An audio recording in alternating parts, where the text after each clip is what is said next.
Assalamualaikum warahmatullahi wabarakatuh. Selamat sore, salam sejahtera untuk kita semua. Yang terhormat kepada Ibu Laura Stefana Sihombing selaku penguji saya pada kesempatan kali ini. Yang terhormat Bapak Imran Rashid selaku coach saya dan yang terhormat Bapak Sugeng Purwanto selaku mentor saya. Terima kasih atas kesempatan yang telah diberikan kepada saya sehingga saya dapat memaparkan hasil rancangan aktualisasi saya yang berjudul Habituasi Nilai-Nilai Dasar Berakhlak melalui Optimalisasi Pembelajaran Mata Kuliah Teori Akuntansi dengan pembuatan e-modul bahan ajar pada program studi akuntansi Universitas Mambungan Nasional Veteran Jawa Timur. Mohon izin langsung saja saya memulai ya Bapak Ibu. Yang pertama yaitu ini adalah profil saya. Lanjut saja, kita akan bahas yang pertama yaitu latar belakang. Jadi dengan rancangan aktualisasi ini diharapkan dapat menyajikan pemahaman yang komprehensif tentang pentingnya penerapan nilai-nilai core values ASN berakhlak dalam manajemen ASN, serta implementasi prinsip Smart ASN dengan harapan untuk meningkatkan kinerja, integritas, dan pelayanan publik yang berkualitas dalam pelaksanaan tugas pokok penulis sebagai asisten ahli dosen. Tentu saja ini juga berdasarkan Undang-Undang Nomor 20 Tahun 2023 tentang Aparatur Sipil Negara, kemudian PP Nomor 17 Tahun 2020 tentang Manajemen Pegawai Negeri Sipil, serta Peraturan LA Nomor 1 Tahun 2021 tentang Pelatihan Dasar Calon Pegawai Negeri Sipil. Selanjutnya yaitu terkait gambaran umum unit kerja. Jadi program studi kami ini adalah struktur organisasinya. Ada dekan, wakil dekan 1, 2, 3. Di bawahnya ada ketua jurusan akuntansi yang dibantu sekretaris jurusan akuntansi dan membawahi koordinator magister akuntansi serta koordinator program studi akuntansi. Di mana kami memiliki visi, misi, dan nilai-nilai seperti berikut. Selanjutnya kita akan membahas terkait identifikasi permasalahan di program studi akuntansi UPN VJT. Jadi saya dalam hal ini mengangkat 3 isu yang mana ketiga isu ini akan saya bahas secara detail dalam slide berikutnya. Izin Bapak Ibu ya. Ini adalah isu yang pertama yaitu terkait keterbatasan implementasi pengembangan sistem informasi kolaborasi terpadu dalam penerapan kurikulum OBE pada prodi akuntansi UPN VJT sehingga tidak dapat mengetahui standar mutu pembelajaran pada mata kuliah yang diajarkan. Di mana kondisi saat ini yang terjadi adalah penerapan kurikulum OBE ini memang masih belum optimal. Hal ini ditunjukkan dengan format rencana pembelajaran semester atau RPS untuk mata kuliah tersebut juga belum sepenuhnya memenuhi standar yang telah ditetapkan dalam kurikulum OBE. Dampaknya apa jika tidak diselesaikan? Yang pertama, lulusan berpotensi tidak memiliki kompetensi yang sesuai dengan kebutuhan industri dan tuntutan profesional lapangan. Yang kedua, ketidaksesuaian format RPS ini juga dapat mempengaruhi proses akreditasi prodi yang pada akhirnya berdampak pada reputasi institusi. Kita lanjut pada isu yang kedua yaitu kurangnya efektivitas proses pembelajaran pada mata kuliah teori akuntansi, prodi akuntansi UPN VJT sehingga mahasiswa mengalami kesulitan dalam memahami konsep dasar dan aplikasinya. Kondisi saat ini seperti apa? Ya namanya juga mata kuliah teori akuntansi, di mana mata kuliah yang membahas teori-teori yang berdasar bagaimana akuntansi sampai sekarang itu bisa kita gunakan.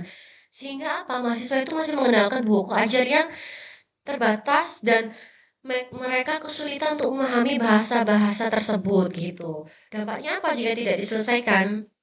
Jadi kualitas pembelajaran teori akuntansi ini akan semakin tertinggal karena mahasiswa kesulitan memahami teori dan praktik secara holistik. Kemudian isu yang ketiga yaitu terkait rendahnya kemampuan penelitian dan publikasi di kalangan mahasiswa prodi akuntansi UPN VJT sehingga mengakibatkan mahasiswa kurang terampil dalam melaksanakan penelitian yang berkualitas dan menghasilkan publikasi yang diakui secara akademis.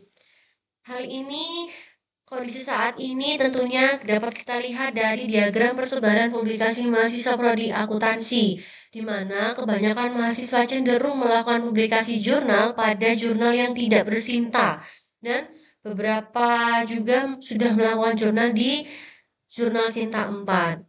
Dampaknya apa jika tidak diselesaikan? Jadi memang mahasiswa itu pada saat ini hanya sekedar untuk memenuhi kewajiban dalam memenuhi persyaratan bisa ikut yudisium.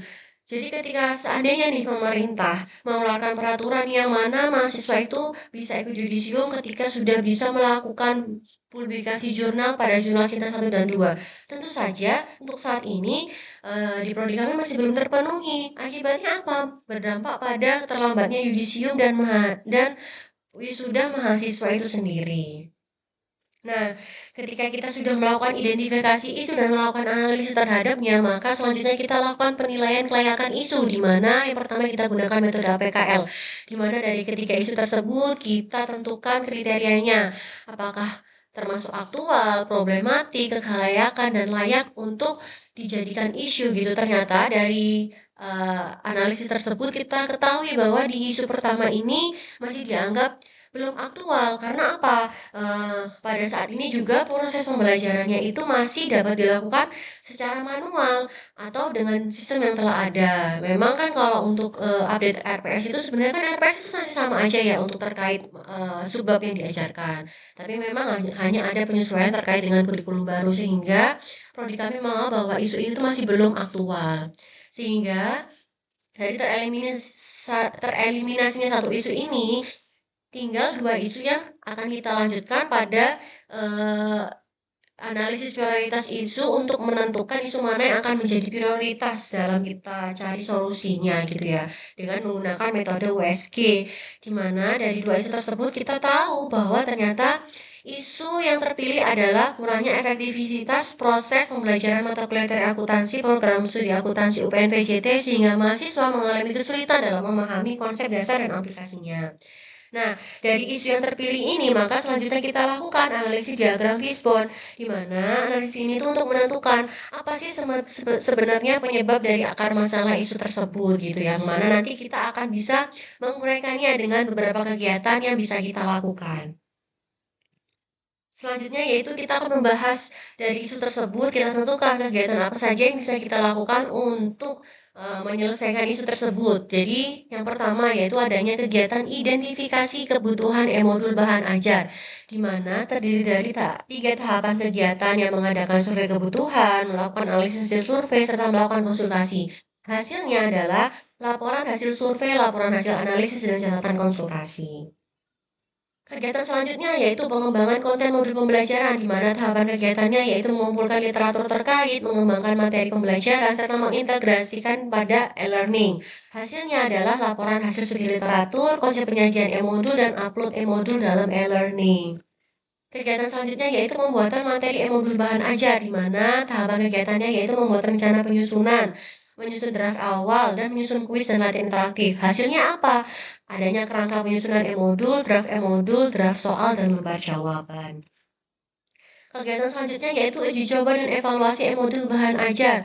Tahapan kegiatannya yaitu konsultasi kepada dosen pengampu, kemudian melakukan final review dan diskusi bersama, kemudian melakukan evaluasi hasil konsultasi dengan pihak yang terlibat. Hasilnya apa? Laporan hasil konsultasi, hasil final review, dan daftar rincian rekomendasi topik dan materi bahan ajar serta perbaikan bila ada.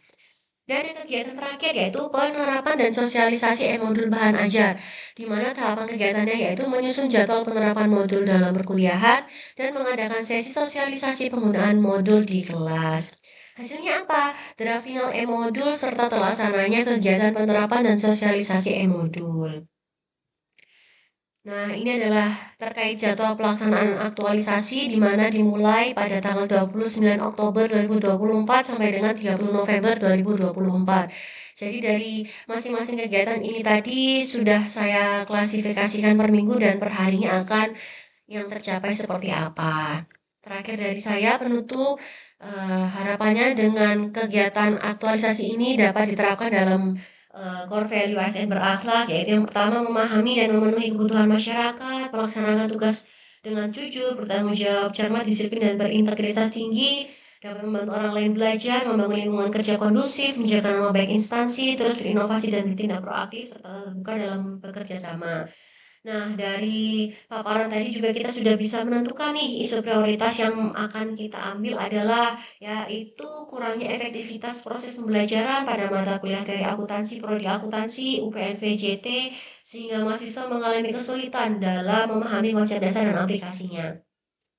Nah, isu tersebut dipecahkan dengan beberapa kegiatan aktualisasi. Yang pertama, identifikasi kebutuhan, pengembangan konten, pembuatan materi, uji coba dan evaluasi e-modul, serta penerapan dan sosialisasi e-modul bahan ajar. Output-nya apa dari aktualisasi ini? Yaitu berupa e-modul bahan ajar mata kuliah dari akuntansi yang komprehensif dan terstruktur. Ya, demikian hasil paparan yang bisa saya sampaikan pada kesempatan sore kali ini. Terima kasih atas kesempatan yang diberikan. Mohon maaf apabila terdapat kekurangan dalam penyampaian saya terkait paparan hari ini. Dan yang tidak kalah penting, saya mohon masukan dan saran dari Ibu Laura, terutama sebagai penguji dan pembimbing saya, Bapak Imran. Saya akhiri paparan saya pada hari ini. Wassalamualaikum warahmatullahi wabarakatuh.